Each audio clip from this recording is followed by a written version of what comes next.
Alrighty, so originally I was going to do the review of all 7 of these Wednesday games from the hotel after I went to watch the Galaxy take on Minnesota United in person, but as you can probably tell, after I did that quick recap after the game between the Galaxy and the Loons from Dignity Health Sports Park, my voice was completely gone, and by the time I got back from the hotel, I still had to watch some of the highlights of some of these games that I wasn't able to watch because while I was down there in LA, there was only one game that I was able to watch, and it turns out that game that I was able to watch might be in contention for game of the year, because in the first game we're going to talk about is between FC Cincinnati versus NYCFC, and I had a choice between this one or this one that was starting around the same time that I kind of decided, I'm just going to watch Cincinnati versus NYCFC because, something tells me that this could be a game where a lot of goals could be scored, knowing the fact that, both of these teams' attack has been pretty well this season.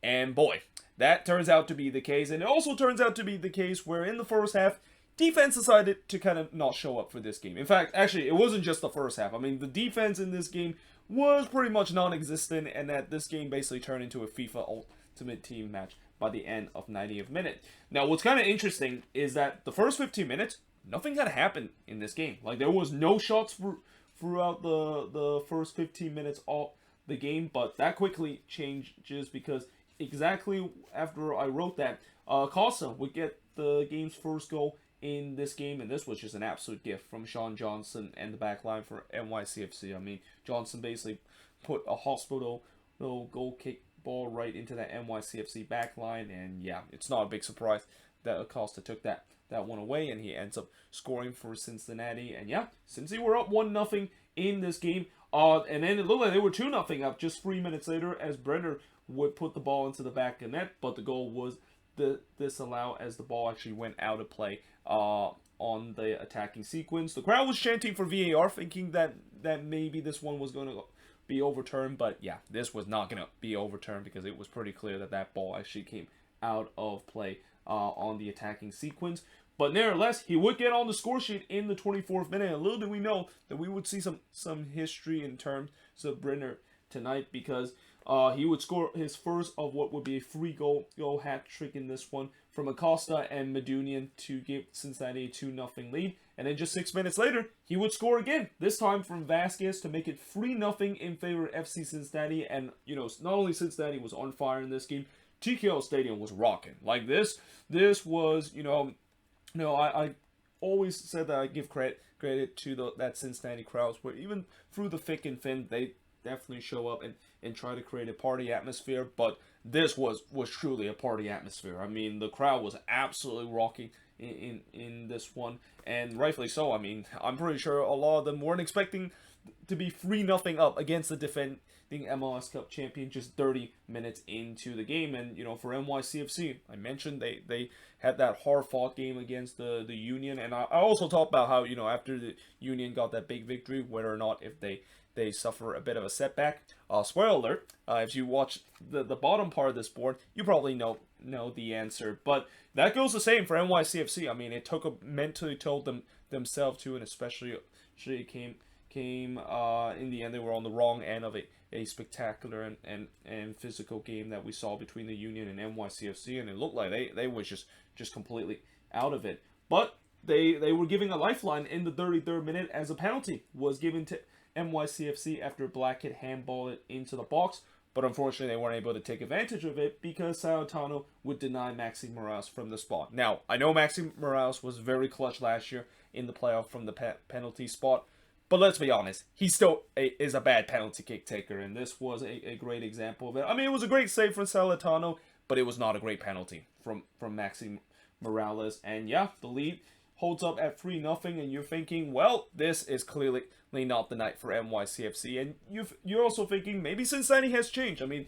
even their TV feed basically said that this was the best performance they've ever seen Cincinnati play ever, and they're not wrong. I mean, this was just a team that I've mentioned many times the credit that Pat Nolan has done to this team. He has really transitioned this team to be not just a team that is not going to win the wooden spoon this year, but could be a playoff contender by the end of the season. So you're thinking there's no way they're going to go back to old Cincinnati habit, right? Yeah.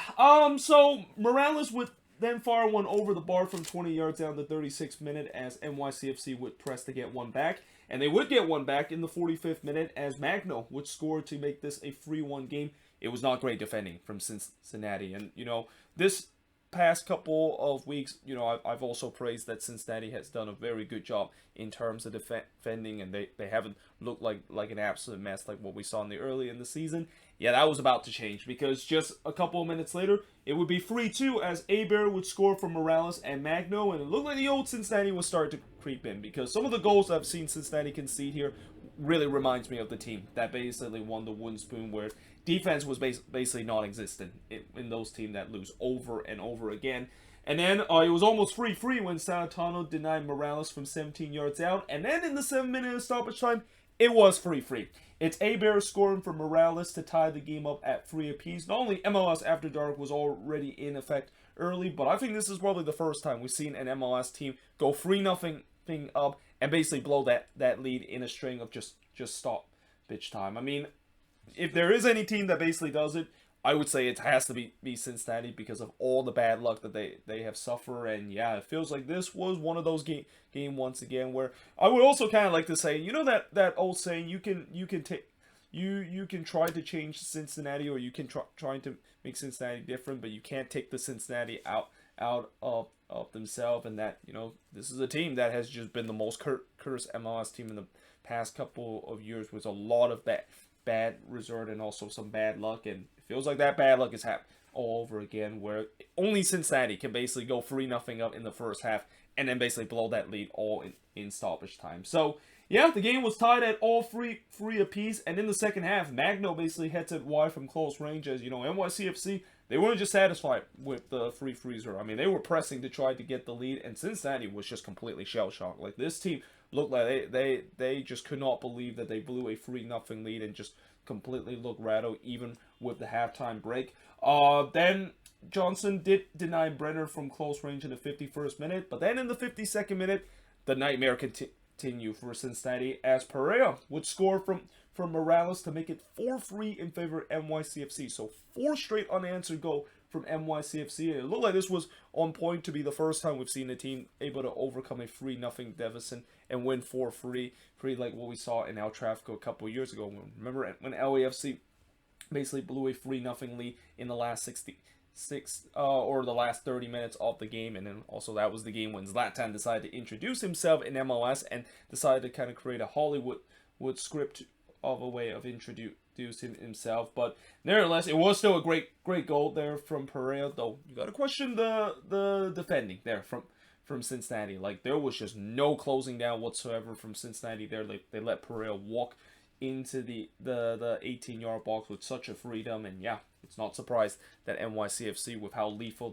they're on the attack, able to take the lead and score 4 straight unanswered goals to go from 3-0 down to now leading 4-3 in this game. Cruz then fired one wide from long range before Vasquez had a free header, but that one goes straight to Johnson, and I thought there was going to be another goal in this game. And another thing I will also want to say in this game is that while we did see the old Cincinnati creep in, we kind of also saw the new Cincinnati in this game. Because normally, the old Cincinnati in this game would just continue to give up the 5th goal to NYCFC and just kind of lose this one. But one thing about this team, and especially under Pat Nolan, even when they show that sign of going back to old habits, they find ways to trying to fix that and trying to look like a team that is not really an image of the wooden spoon team that was these past couple of years. Because Cincinnati did show some fight, and that they eventually picked themselves up their foot. Acosta had a big opportunity in the 63rd minute and probably should have scored, but he missed a sitter from 8 yards out. But then in the 70th minute, history happened for Cincinnati as Brenner would complete the hat trick from Acosta to tie the game up at 4 apiece. That not only was the first hat trick for Brenner in his career, but the first hat trick in Cincinnati history. Cincinnati had never scored a hat trick up to that point, and now they got it with Brenner base cement his legacy. And it's also safe to say that Brenner, after he was able to score in the last game, you can see he is started to look like the guy that Cincinnati pay $15 million or not $15 million, but $10 million to get a couple of years ago. And if he can continue the form that he's in, maybe they're not going to think about just selling him, because it looked like for a long time they were thinking about selling him during the summer of how bad of a form he is. But man, he has really picked up his form in these last couple of games. And yeah, that ties the game up at 4 apiece. Callens then missed wide on the header in the 77th minute, but then in the 90th minute, Brenner would score his 4th goal. But unfortunately, the goal was disallowed for offside, and as heartbreaking that is, and also, I said that we've seen the old Cincinnati and the new Cincinnati, but we also saw the old Cincinnati where you knew the MLS gods wasn't going to let Cincinnati lightly, and that you knew that they were going to give them one last taste of bad luck that they had last season with a goal that was disallowed for offside. But all kidding aside, when you look on that play, it was pretty clear that Brenner wasn't in an offside position. And yeah, Brenner scored 5 goals in this one, but unfortunately 2 of them was disallowed. And in the end, in what is considered to be a game of the year kind of caliber this season, it ends in a 4-4 draw. And the shots in this one, 18 shots committed, 13 that NYCFC had, 9 shots on goal committed, 7 that NYCFC had. Both teams had 4 shots off target. Both teams had 2 shots that was blocking possession-wise. 45% possession compared to 55% possession that NYCFC has in this game. But overall, what a game that this is. And I'm pretty sure both of these teams are not going to be happy with the way that, for Cincinnati, they did blew a 3-0 lead in their defense. It looked like they owe Cincinnati of themselves. But also NYCFC won't be happy too, because, you can't just find yourself 3-0 down early in the game. I mean, they show some good fight, but they almost lost this one. And, they were really saved by the flag in this one, and that they could have easily lost this one 5-4 if it wasn't for the disallowed goal that was offside. But overall, what a game this is, and this is kind of something that's been missing for the past couple weeks, because I feel like the past couple weeks there hasn't been a lot of goals that's been scored in MLS. This game basically changed all that. But that being said, moving on, in the next game is Columbus versus Toronto FC, and like I said, there was, between these 2 games, I had to choose which one that I watch, and thank goodness I watched the more exciting one. Now, that is not being said that, this game between TFC and Columbus was boring or anything. I mean, there was goals in this game too, and there were banger goals that was scored in this one too, but nothing compared to the drama that we saw in this one between Cincinnati and NYCFC. But yeah, in the end, Columbus getting a rare road win, and for once, they were able to win on the road against a team that is not named Atlanta United. Now, in the first minute, Santo did hit one that was deflected wide before Thompson on the other hand hits one right to Eloy Room. Santos then blasted wide from long range before Russell Rowe puts it wide in the near post. By the way, Jason Russell Rowe playing in his first game after signing a contract with the Columbus Crew, and that he was promoted from Crew to, again, we see more and more players from the MLS Next Pro that has been signing professional contract and getting promoted to their senior team, which is kind of what the MLS Next Pro has been always want to do when it's created. And it's great to see a lot of these players that has been playing kind of in the minor league, but now they're getting a chance to base, so they play in the big time. And I thought Russell Rowe, not only the fact that he played a great game in his debut, but I feel like he was motivated because he was facing against his former team, and the team that basically let him go when he was with the academy of Toronto FC.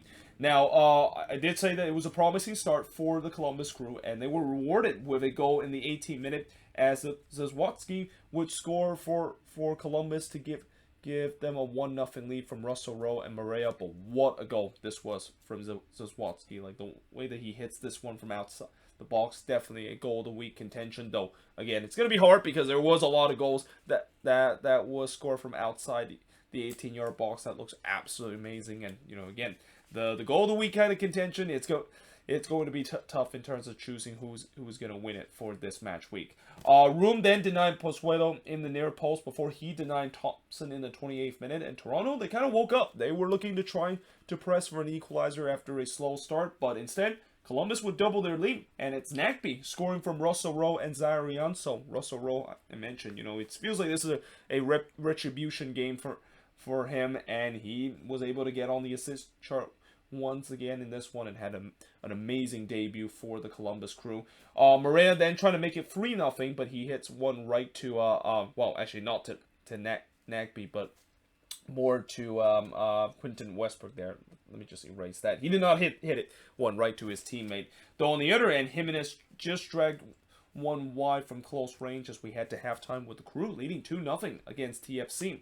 Now in the second half, Morea did hit one on the half volley that goes wide, but then in the 55th minute, Jimenez would score from Pozuelo and Osorio to give TFC a goal back and give some hope in this game. By the way, Jesus Jimenez finally scoring a goal in this game after he went through a long drought without scoring a goal for this TFC team.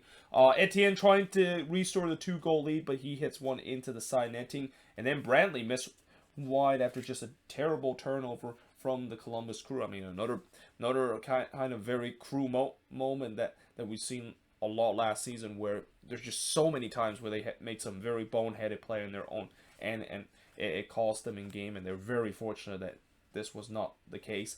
Pozuelo then hits one straight to Rome. Pozuelo, he did have a good game in this one, but again, his finishing wasn't so. But TFC was no doubt throwing in the kitchen sink, and it's kind of all hands on deck for Columbus as they were just trying to bunker to hold on to this 2-1 win. Pozuelo did curl one just wide in the 84th minute before in the 3rd minute stoppage time.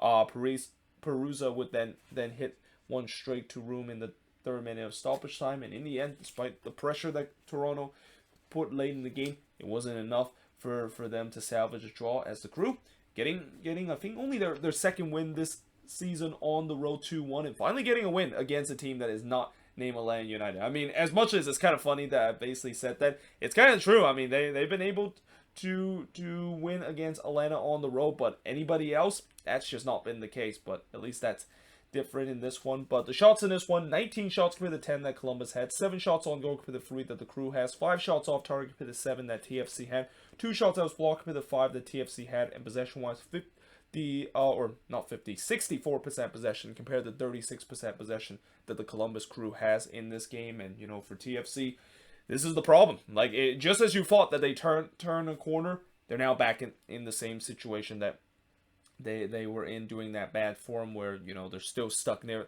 the bottom of the table. And again, I know reinforcement is coming. I know Insigne is coming for this team, and they also sign a new right back in Domenico Cristo, who hopefully maybe will bring some leadership to that back line that desperately needs. But at the end of the day, it's another loss for TFC, and for in a season where they're supposed to improve from a disastrous last season, we're not seeing a lot of that from TFC this year. But that being said, moving on, in terms of the next match, is Chicago versus the Philadelphia Union. And for the Union, I did say it, that game against NYCFC, while it was a huge win for them, you just had a feeling they were going to have a letdown in this game against the Chicago Fire, and yep, they definitely had a letdown. And I will say that credit to the Fire, where I thought in this game they were able to bounce back after the last game against Houston. It was just a brutal loss for them, and also a very Chicago Fire kind of loss where they play well on the road but they weren't able to finish, and then they make some boneheaded play on the other end to lose the game. Well, in this one, they didn't make those boneheaded play, and once again, the finishing was absolutely terrible, but at least they just did enough to get the one goal to get the 1-0 victory. Now, in the 4th minute, Wagner did fire one over the bar before Shihos puts one just wide from close range. Herbert then blasted wide from long range in the 29th minute, and again, despite some half chances, especially coming from the Fire, there wasn't really much that troubled either of these goalkeepers. That, though, changed in the 38th minute when Blake was called into the action, denying Mueller on a curler shot. Shapilko then puts it wide from close range in the 40th minute as the Fire was pressing for the lead before halftime, and then Blake would rob Mueller, who was through on goal there in the 2nd minute of stoppage time. And again, despite a lot of chances for the Fire in the first half, they weren't able to find that clinical finishing, and we had scoreless heading into the second half. Now in the second half, it's Slonina's turn to make a big save as he robbed Martinez and basically pushed that one off the post. And then in the 68th minute, the breakthrough finally happened for the Fire. It's Navarro scoring from Sekulic to give the Fire a 1-0 lead. Now, this goal did kind of take a deflection, and I would say that maybe Blake could have done a little bit better in terms of this play, but either way, for the Fire, in these last couple of games where they basically have no luck in terms of their finishing, I think it's about time that they finally got some luck there, and yeah, that gives them a 1-0 lead in this game, and their chances of getting all 3 points were boosted in the 72nd minute when Jose Martinez would get his second yellow card in this game. I'm kind of surprised that Jose Martinez doesn't get more second yellow in his career, consider we know that El Brujo is a very aggressive kind of player and kind of a very Diego Char kind of type of player where he's very aggressive with some of those challenge. And although I have seen him get red cards before, there hasn't really as much as I thought he would get like a second yellow to basically be sent off and giving his marching order, but that was the case in this one. He was giving his second yellow card. But there's one thing that I mentioned before many times this season: just because you're up a man in the latter part of the game doesn't mean it guarantee you a victory. And it would have been very Chicago Fire if they would blow this 1-0 lead and end up losing 2-1 to the Union.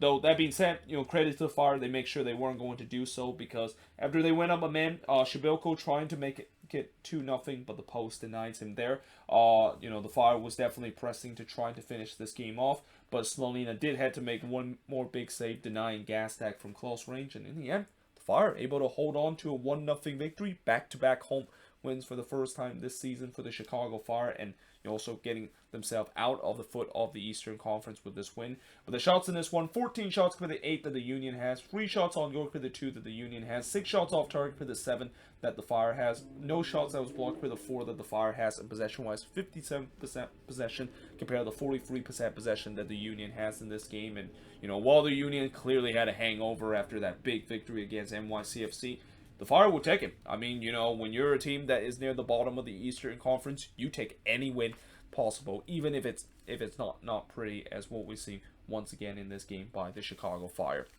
But that being said, moving on in terms of the next match, and I kind of gone a little bit out of order because I should be talking about Seattle versus Montreal next, since that game actually kicked off about 30 minutes before the game between Minnesota versus the Galaxy happened. But I decided to just kind of put this one on the board because I want to talk about this game. I did do a quick recap of it, though I did make a couple of mistakes in terms of talk about what happened in the quick recap. And I think one of those mistakes is that I mentioned, Dane Sinclair make a big save that could have changed the game because the game was at 0-0. Well, that was not really true, because the Loons actually did get a 1-0 lead early in this game, and that came courtesy of Reynoso in the 10th minute, scoring from Le to give them a 1-0 lead, and certainly a contention for goal of the week, because what a lovely strike that is from Emmanuel Reynoso, and we know he can strike those, but when he was able to strike it and puts it perfectly, it is a beautiful look. I mean, when I watched that, not only I celebrate, but I was in amaze the fact that one actually surely went in. But yeah, that gave the Loons a 1-0 lead. Oh, by the way, Arriaga had to be subbed off in the 4th minute, and what it looked like a knee injury, and that Rosales has to replace him. I mentioned in the recap that I was very concerned that it could be the A injury, that usually when a player get the A injury, yeah, that means their season is done. But from what I heard reports, I heard that this injury that Arriaga suffered isn't that serious, and it seems like he kind of rolled his ankle. But the way that he kind of had to be stretcher off, and also had to be stretcher off an actual stretcher. Yeah, it makes me a little bit worried that maybe it isn't just a roll ankle that Arriaga has, but who knows? We'll maybe get more news of that as the day comes by. But certainly a big loss for this team. Kevin Arriaga is one of the most important pieces in that midfield, and he's really kind of the guy that does all the dirty work and is an engine in terms of protecting the back line, and losing him is definitely a bit lost. But Rosales did replace him, and at least Rosales in the time when he comes in, he also has been very, very solid. But as I mentioned later in looking at this game, the Loons might have a problem next in the next game in terms of the midfield situation. But as I said, they take the 1-0 lead off of a wonderful kick from Reynoso and Lud. Although Vasquez did hit a deflected shot wide, and then, I mentioned Dane Sinclair making an incredible save, robbing Vasquez from point blank. Second straight week that he made a point blank save. Remember last week he made a point blank save on Campana. This time he robbed Vasquez on the header from point blank, and already it looked like road heave mode was being activated. And my feelings for road heave mode. It never works. I thought this team was going to be in for a long night, and that it feels like this team was just going to hold on to this 1-0 lead. Like, while I was happy that Reynoso scored that amazing goal, after a couple of minutes I realized, oh crap, the Loons are up 1-0, and I from what I've seen these last couple of games, that does not mean anything good. But things kind of changed in this game, especially in the first half, because after Bond denied Armoria in the 18th minute, Kevin Cabral would get a straight red card after his knee caught Dane Sinclair as he was trying to jump over him. Now, I feel like that this was a harsh red card, and that, I know there's been some debate of whether or not if this is a red or not. Some people say that, well, if you make any contact toward the goalkeeper, especially in the head, yeah, it's a red card. But I feel like from what I look on the replay, I mean, first of all, I thought maybe Dane Sinclair did his best Douglas Martinez impression, where he decided to kind of just roll over the ground like Neymar and just pretend that he suffered an injury. But on the replay, it definitely looked like Cabral kind of caught Dane Sinclair in the head a little bit, but still, it was kind of one that I don't know if Cabral could have jumped up in time and avoid accidentally kicking Dane Sinclair in the head. And I feel like a yellow card probably would have been more appropriate rather than the straight red that has happened. But either way, the Loons were up a man in this game, which is even worse news for this team, because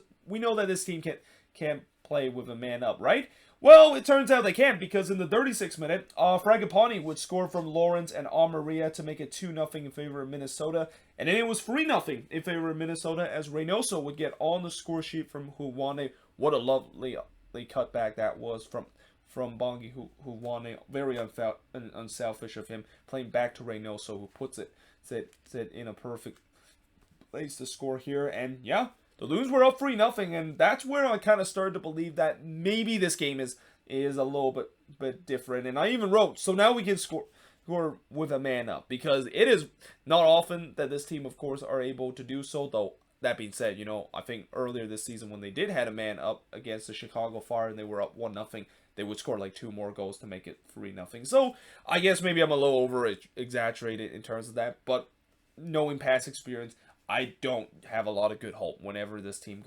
goes up a man.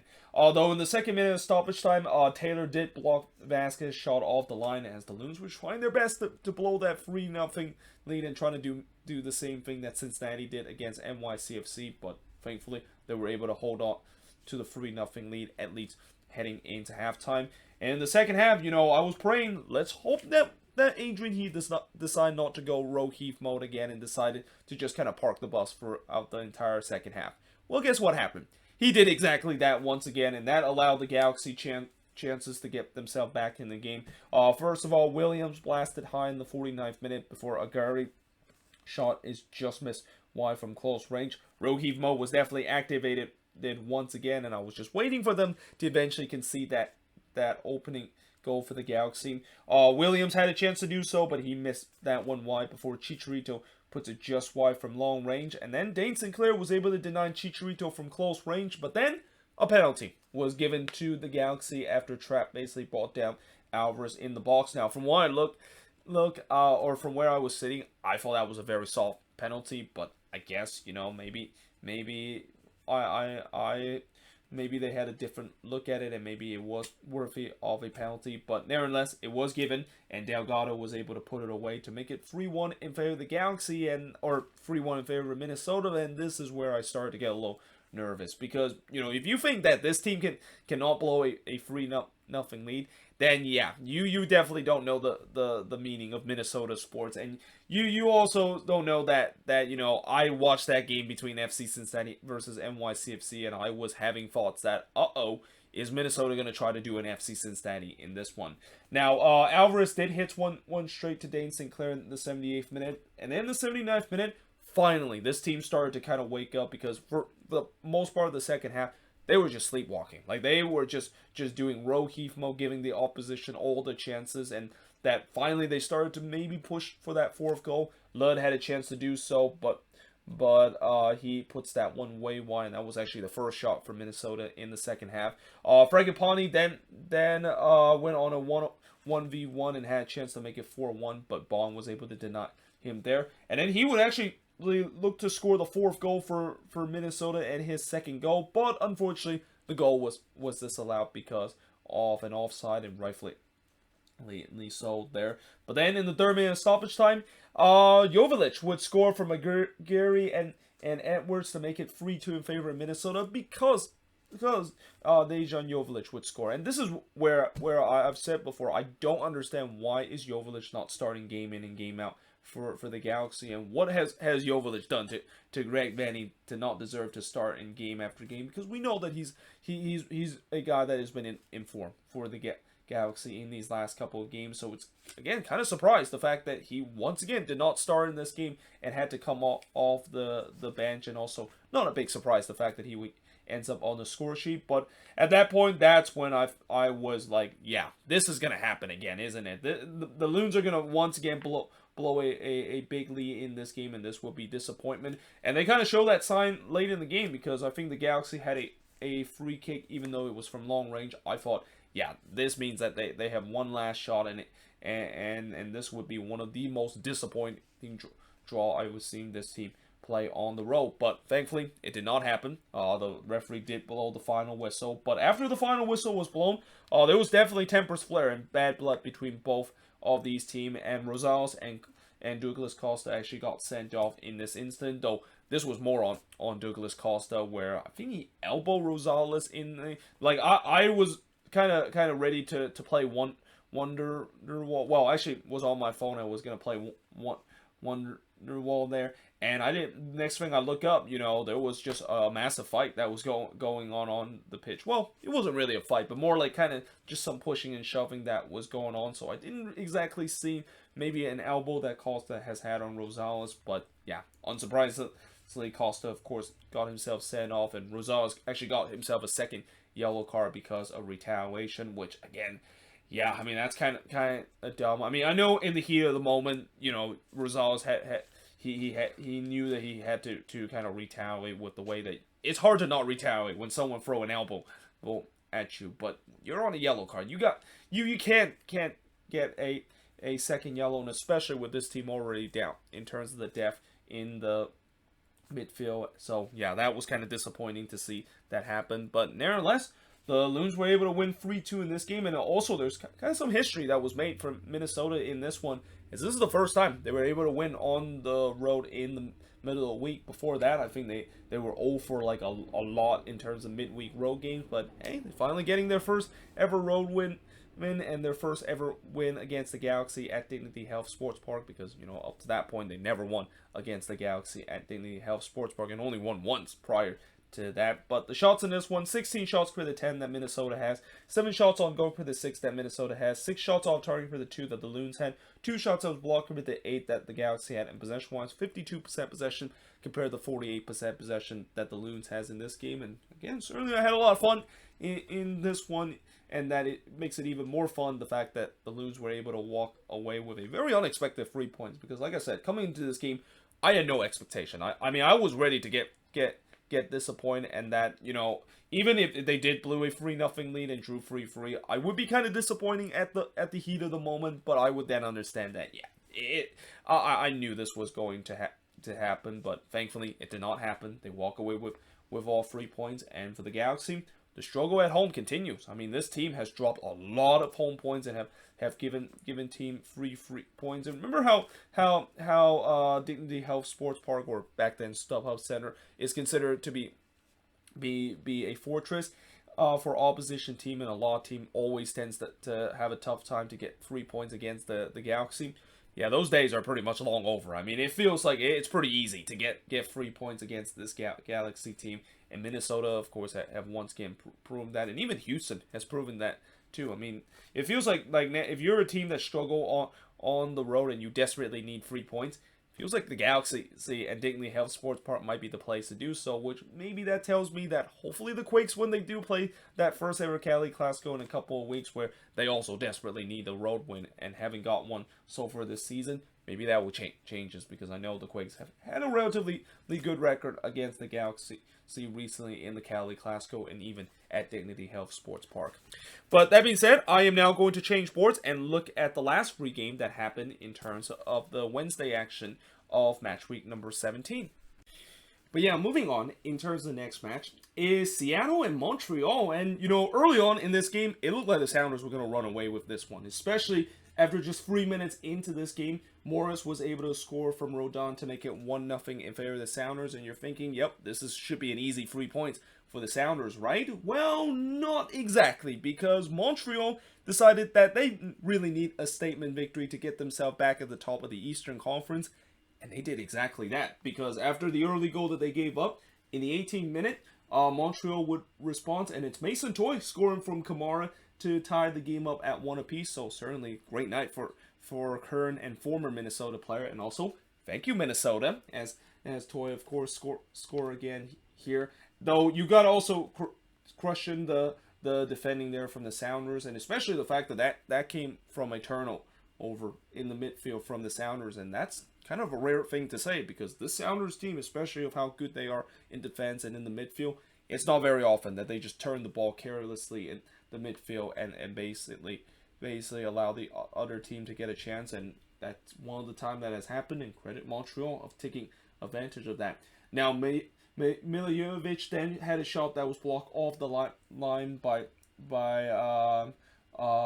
who was it? Oh, by Rodon. Oh, I couldn't even read my own writing for a second. That's kind of embarrassing. Though Toye did put it wide from close range in the 32nd minute, and I thought momentum was with Montreal, and they were definitely pressing for a second goal. Like, you would think that Montreal would just be happy with that 1-1 draw. No, that was not the case. They were looking to try to get all 3 points. Milivojevic had another opportunity, but he hits one straight to Fry in the 35th minute, and we head to halftime with the score tied up at 1 apiece between the Sounder and Montreal.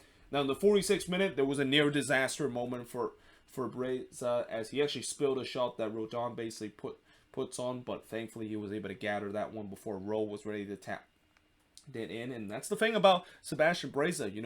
He's been kind of a very inconsistent goalkeeper, where there's been times where he can make some incredible save, but then there's time where he does that, and it almost cost Montreal a goal in that point. But in the 48th minute, Rodon did put it wide on the header, and the Sounders started the second half the stronger side, and this is where we start thinking, well, the Sounders should be able to get themselves back into full gear and able to get themselves the 2-1 lead, right? Well, not exactly, because in the 56th minute, Milivojevic would hit one straight to Fry before Fry had to deny Toye in the back post, and Montreal was once again started to gaining some steam, and they were definitely looking to trying to get that second goal, and wasn't just going to bunker for the entire 45 minutes to trying to get a point away from Lumen's Field. And in fact, that actually worked out, because in the 62nd minute, Toye would score again, this time from Kamara and Lapalainen to give Montreal a 2-1 lead. So thank you, Minnesota, again, as Montreal retake the lead there. But in the 77th minute, Alex Rodon would hit one straight to Fry before Kyoto should have killed this game off, as he had a big opportunity to make it 3-1, but he missed wide from close range, and I immediately wrote, well, that missed chance came back to haunt Montreal, because if there's one thing you do not want to do is let the Sounders any chance of getting a goal to get back or even win the game, and miss chances. Time after time with seeing the opposition does that to the Sounders, and they were punished badly. But thankfully for Montreal, that was not the case, because Morris would then hit one straight to Breza before Yamar would do the same thing in the second minute of stoppage time. And in the end, Montreal, with a with a statement win in this one, winning 2-1 on the road against Seattle. Shots in this one, 13 shots for the 11 that the Sounders had. Both teams had 5 shots on goal, 3 shots off target for the 6 that Montreal has, 2 shots that was blocked for the 3 that Seattle has, and possession-wise, 52% possession compared to the 48% possession that Montreal has in this game. And like I said, with this win, they're back at the top of the Eastern Conference, and that just continue the talk of what I've said a couple of weeks ago, where the East is just wide open right now with how things has gone. And that, I know that some people will say Montreal is definitely punching above their weight, but this is kind of what we expected. Like, we knew that this was going to be a dark horse team, and we knew that they could be like the Colorado Rapids of last season. And I think what's also impressive of what Montreal is doing, they're doing this without Georgi Mihailovic, their best player, and maybe a guy that could be winning MVP this season. So the fact that they're able to do this without their most important player, and able to go to Seattle against a very hot Sounders team and able to get all 3 points, got to give a lot of credit to Wilfried Nancy's team of doing the unthinkable in this one. But that being said, moving on, in terms of the next match is the Dynamo and the Portland Timbers. And the Dynamo was trying to do the unthinkable too, trying to get all 3 points against a Cascadia team, but that did not happen. And in fact, the Dynamo will be feeling hard done after this game, because they actually played relatively well in this one, but 2 moments in this game was kind of their downfall in this. And that's the beauty of soccer, where you could be the better team for majority of the game, but a lapse of concentration or a time where you get completely rattled, and that could be the difference. And that's exactly what the Timbers did in this one, where in a game where they were at times second best, they were able to pull out a 2-1 victory in this one. Now, early on, Ferreira was able to puts it over the bar from actually no, Ferreira was able to put one over the bar after there was a mix-up at the back for the Timbers. Then Carrasquilla blasts one onto the post from 28 yards out. I mean, we know Coco Carrasquilla can score those long-range golazo, and if that went in, I think he would basically join the goal that I'll talk about a little later, where we also saw a golazo that was scored from one of the Houston player. But there was no doubt that I thought the Dynamo were the better team in this early bit, and they were looking to get the opening goal. Lundqvist had a chance to do so from 17 yards out, but he blasted that one high in the 29th minute. But then in the 32nd minute, a penalty was given to the Timbers after Steres brought down Char in the box, and yeah, that has to hurt for the Dynamo, who, like I said, they were the better team, and the Timbers were really at their best. And next thing you know, the Dynamo gave away the penalty, and Moreno was able to step up to take the penalty here. Kind of surprised that Blanco did not take this. I think Blanco did not play in this game, because I don't think I mentioned him once on the board, or maybe he just kind of had a quiet game. But there, Santiago Moreno took the penalty, and he puts it in to give the Timbers a 1-0 lead. Not long after, he would score his second goal and give the Timbers a 2-0 lead, as he scored from Chara and Blanco to make it 2-0 in favor of Timbers. And actually, I take back what I said about how Blanco did not play in this game. Yeah, he did definitely play in this game with the way that he ends up on the assist chart. So that kind of made me question, why did Blanco did not take that penalty when he took the penalty last week against the Colorado Rapids. But nevertheless, the Timbers were up 2-0 in this one, and the Dynamo looked rattled. Like, this team, they were by far the better team for the first 30 minutes, and then just next thing you know, 2 sucker punch go, and now the Dynamo find themselves down 2-0 heading into the second half. Now, in the second half, they did show some fight back, as Ivicic was able to make an incredible double save, robbing both Offerson and Hadabe there. Although on the other end, Clark did have to make a save to deny Moreno, and another chance for history for the Timbers. So, we talk about Cincinnati breaking their hat trick drought with the way that they finally saw a player score a hat trick. For the Timbers, they still have not been able to say that. And again, I've said many times before, it feels like it's both a curse and also a tradition for the Portland Timbers, where they're just not allowed to have a player to score a hat trick. In fact, I think Moreno was also subbed off in this game to make sure they preserve that tradition, that no Timbers player will ever score a hat trick for them in league play.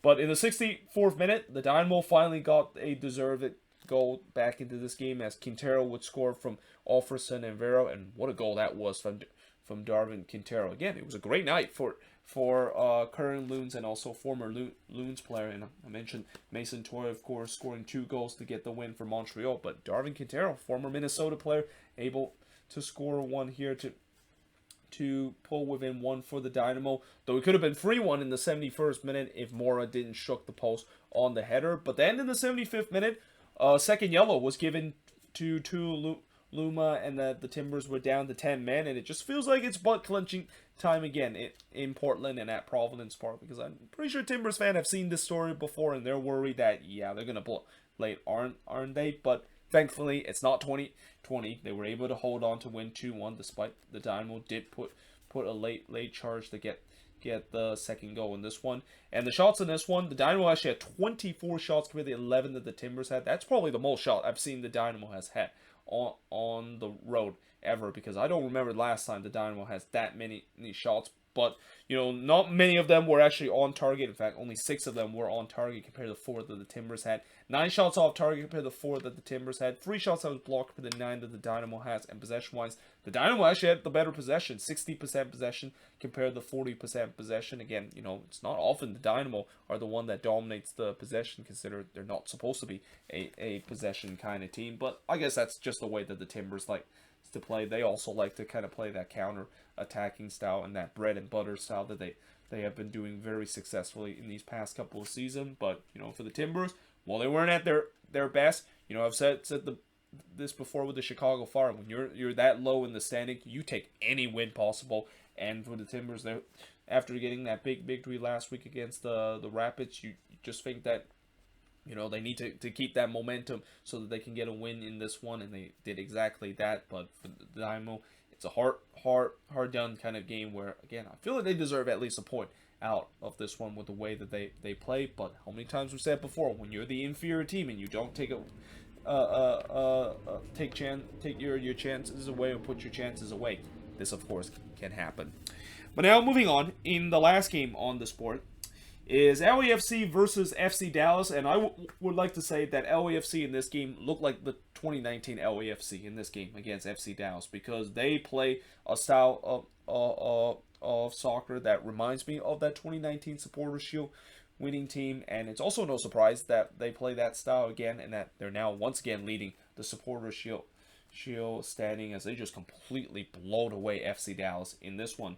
Though early on, Crapo did deny Cervania from close range, as Vela then had a free header that missed just wide. And then on the other end, Paz was able to deny Holland's head from close range. And I thought, you know, early on it was kind of a slow start for LAFC, which I'm pretty sure they're very accustomed, because this is a team that always tends to get off to slow start. But they woke up very quickly and was pushing for the opener, and they get the opener in the 23rd minute as Muswatsky would score from Cifuentes to give LAFC a 1-0 lead. The lead would last only 15 minutes as Fierro would score a wonderful free kick to tie the game up at 1 apiece. And while it was a wonderful free kick goal, you got to question Maxime Crépeau and the fact that, yeah, he basically cheated off his lines a little bit too much, and give credit to Ferreira. He definitely saw that, and he basically dunked it over the head of Crépeau. And yeah, just like that, it was all tied at 1 apiece, though LAFC was looking to retake that lead in the 42nd minute, but Paz was able to deny Vela, and Vela actually did get a second crack of it, got his own rebound, but he hits that one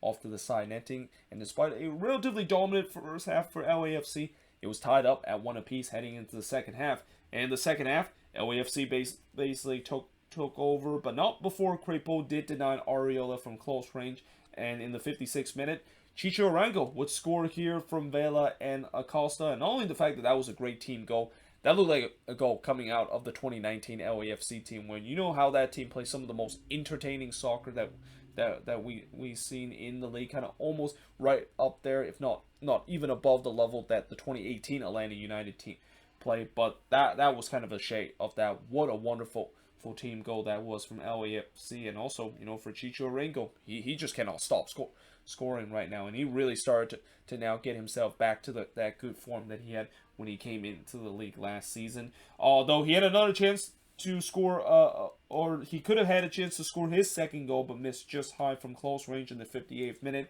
as LAFC looked completely in control of this game, and they were pressing to try to get that third goal. And they would get that third goal in the 85th minute as Mahana Poku would score from Vela to make it 3-1 in favor of LAFC. What a banger goal that was from Mahala, and another goal that I think could be goal of the week contention.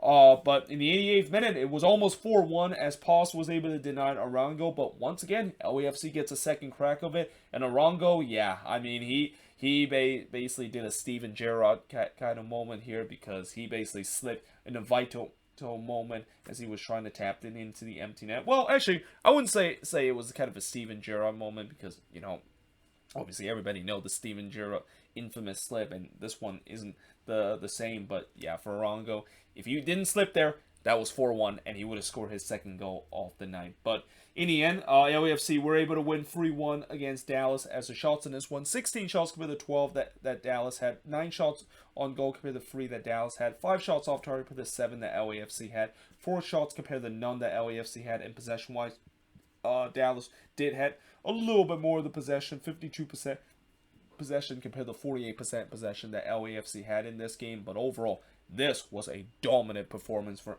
LAFC, and a performance that, you know, it started to kind of show signs of that 2019 LAFC team. And oh, by the way, this does not include the life of Gareth Bale and Giorgio Chiellini for this team. I mean, when you get those two players there, oh boy, hey, this team is going to be even more attack and also so defensive talented. And that, again, this is a team that I think if there's one team that can stop Seattle or even the Timbers, or even stop the Cascadia dominance that we've seen in the past 8 seasons, LAFC could potentially do it. And you also got to think that this has to be the year for LAFC. I mean, they're almost going all in with how good that they've been playing. And, you know, as much as I know LAFC fans enjoy watch this, and they know that they could potentially head into the playoffs once again, winning the Supporters Shield, you just wonder, is this finally the moment for them to get over the hump? And that this is also why I maybe said about how maybe LAFC doing so well right now might not always be the best thing, because, you know, you always want to perform at your best when playoff time comes.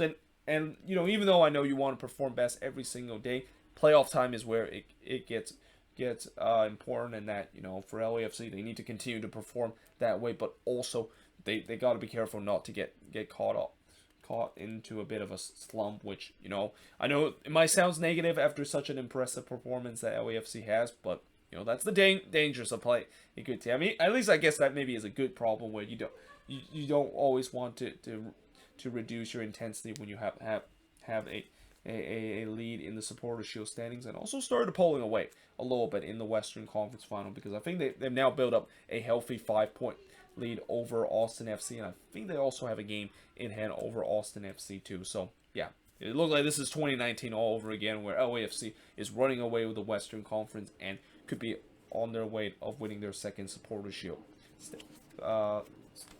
Second Supporters Shield in their team history. But either way, hope you guys enjoyed this video. If you do, make sure you guys leave a like, smash the subscribe button. Let me know in the comments below, what do you think of this 7 game that happened yesterday, and, you know, after, or not yesterday, I'm sorry, but happened on Wednesday. And after this video, I'm going to also start writing the board in terms of the preview for the weekend's game, because as I mentioned before, today is the only day where we're not going to have MLS game leading up all the way to the 4th of July, as we're going to get games on Saturday, Sunday, and also Monday in this one, as my alarm for some reason just came out there. I don't know why that is the case, but either way, hope you guys enjoyed this video. If you do, make sure to leave a like, smash the subscribe button, and yeah, I of course will see you guys next time.